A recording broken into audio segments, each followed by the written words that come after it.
बिहार में काराकाट लोकसभा सीट पर वक्त बीतने के साथ ही चुनाव भी दिलचस्प होता जा रहा है। दो ध्रुवों से शुरू हुआ मुकाबला पवन सिंह की एंट्री के साथ त्रिकोणीय हो गया, लेकिन इसके बाद ओवैसी की एंट्री ने लोकसभा चुनाव 2024 की जंग को चार खेमे में बांट दिया है। बता दें कि एमीन चीफ असदुद्दीन ओवैसी के संबोधन के बाद काराकाट लोकसभा का चुनावी जंग चार कोनों में बंट गया है।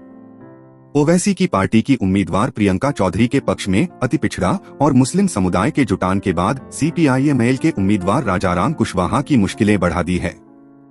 इसके पहले निर्दलीय उम्मीदवार पवन सिंह ने काराकाट के चुनावी जंग में शामिल होकर एनडीए उम्मीदवार उपेंद्र कुशवाहा को मुश्किल में डाल दिया है।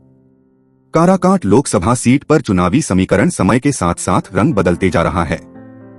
शुरुआती दौर में काराकाट लोकसभा का चुनाव उपेंद्र कुशवाहा और राजाराम कुशवाहा के बीच था, लेकिन भोजपुरी के स्टार गायक पवन सिंह की एंट्री ने उपेंद्र कुशवाहा की लड़ाई को थोड़ा कठिन बना दिया और काराकाट लोकसभा की लड़ाई त्रिकोणीय राह पर आ गया।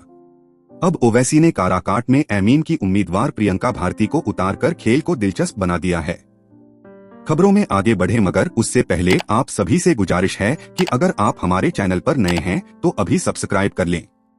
बता दें कि परिसीमन के बाद काराकाट लोकसभा अस्तित्व में आया, लेकिन अब तक महागठबंधन के उम्मीदवार को यहां से जीत नहीं मिली है। 2009 लोकसभा चुनाव में जदयू के महाबली सिंह ने जीत दर्ज की थी।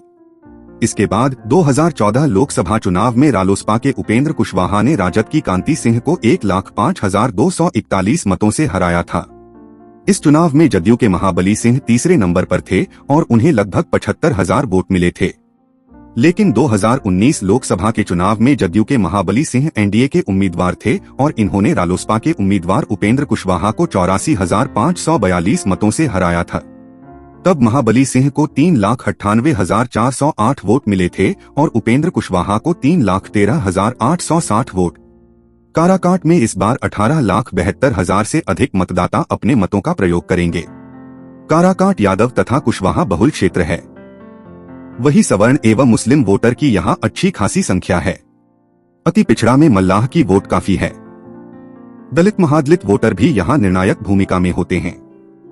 इस सीट से कुशवाहा तथा यादव तथा राजपूत जाति के वोटर ही यहां अपनी अपनी राजनीतिक साधते रहे हैं। जातिगत समीकरण की बात करें तो यहां सबसे अधिक करीब 3 लाख यादव मतदाता हैं। 2.5 लाख मुस्लिम कोयरी कुर्मी मिलाकर करीब 2.5 लाख वोटर्स हैं। राजपूत मतदाता की संख्या करीब 2 लाख है। निषाद के 1.5 लाख तो इसके अलावा 75,000 ब्राह्मण और करीब 50,000 भूमिहार वोटर्स भी हैं। प्रियंका भारती सक्रिय राजनीति से जुड़ी हैं। ये नासरीगंज पश्चिम की जिला पार्षद है। निषाद समाज से आने वाली प्रियंका भारती के अपने फॉलोवर हैं। काराकाट लोकसभा में निषाद मतों की संख्या करीब 1.5 लाख है। ओवैसी के आने के बाद प्रियंका चौधरी को मुस्लिम वोटर कितने पसंद करते हैं, यही चुनाव में एक फैक्टर बनने जा रहा है। काराकाट में मुस्लिम वोट लगभग 2.5 लाख हैं।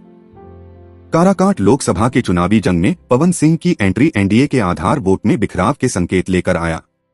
राजपूत वोट के साथ भोजपुरी स्टार के समर्थक हर जाति में हैं। खासकर पवन सिंह के स्टारडम ने युवाओं को प्रभावित किया है। जातीय आधार को लेकर कहें तो निर्दलीय उम्मीदवार पवन सिंह एनडीए उम्मीदवार उपेंद्र कुशवाहा के वोट बैंक में सेंधमारी करते दिख रहे हैं। वहीं एमीन अध्यक्ष असदुद्दीन ओवैसी के संबोधन के बाद मुस्लिम मतों में जितनी गोलबंदी होगी वो उपेंद्र कुशवाहा के लिए उतनी ही राहत देगी। सियासी गलियारों में चल रही हलचल को माने तो पवन सिंह जितना वोट राजपूत का काटेंगे, उसके बरक्स के मुस्लिम वोट महागठबंधन उम्मीदवार राजाराम कुशवाहा को नुकसान पहुंचाएंगे। दरअसल मुसलमानों में एक वर्ग है जो ओवैसी की नीतियों का समर्थन करता है। सीमांचल की तरह काराकाट में ओवैसी के इस प्रयोग को जितनी कामयाबी मिलेगी, सीपीआईएमएल उम्मीदवार के लिए उतनी ही मुश्किल पेश आएगी। वैसे काराकाट लोकसभा से सीपीआईएमएल उम्मीदवार राजाराम कुशवाहा और रालोमो के अध्यक्ष उपेंद्र कुशवाहा के आमने सामने हो जाने से एनडीए के कोर वोट कुशवाहा में भी सेंधमारी का डर कायम हो गया है। हालांकि कुशवाहा को भाजपा का कैडर वोट माना जाता है। अब वह वाम दलों से कितना प्रभावित होता है, यह तो परिणाम के बाद पता चलेगा। लेकिन फिलहाल कुशवाहा मतों में विभाजन की आशंका तो है ही।